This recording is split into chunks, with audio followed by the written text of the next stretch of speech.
I've learned to understand the arts better and the opportunities it offers for our children because of what they've experienced.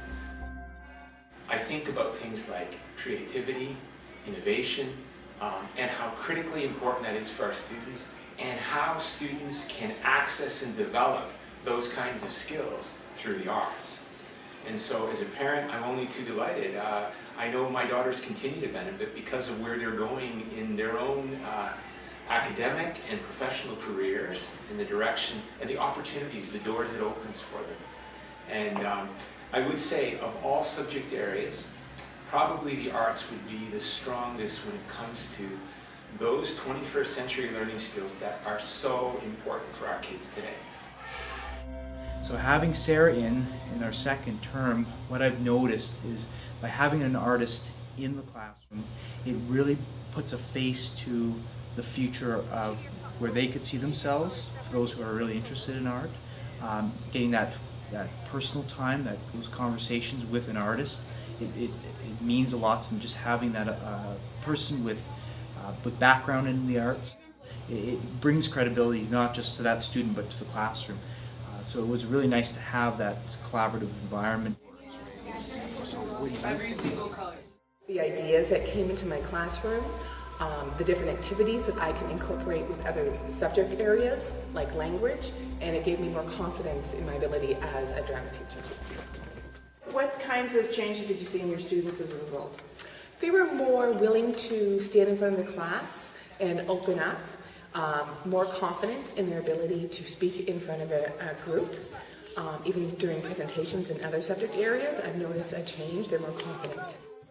If you could have an artist in your room, grab the opportunity because it's worth it.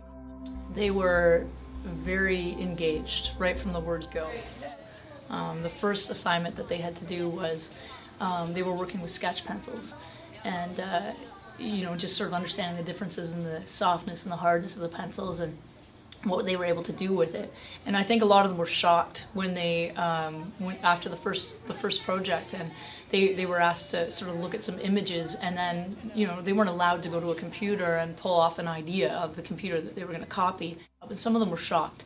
They looked down at it and they said, "Wow, this looks like a real artist did it."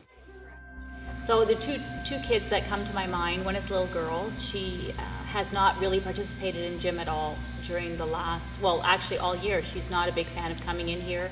She feels overstimulated because we usually have music playing, the kids are loud and noisy, and I wasn't sure how she would take to this particular dance because she hasn't danced for me yet this year. And Patso has just brought out something in her that we're not even sure where it came from, and neither is she.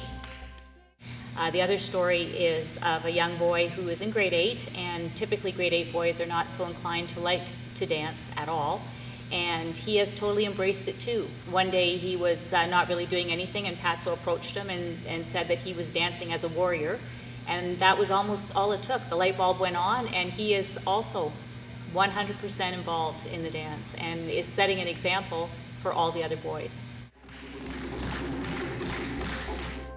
Funding that comes to us through the Ontario Arts Council and support of the London Arts Council has been huge. We couldn't do this without you. There's no way we could be developing the level and the sense of I can do this with our teachers without the support that you are providing and that the artists are providing in our schools.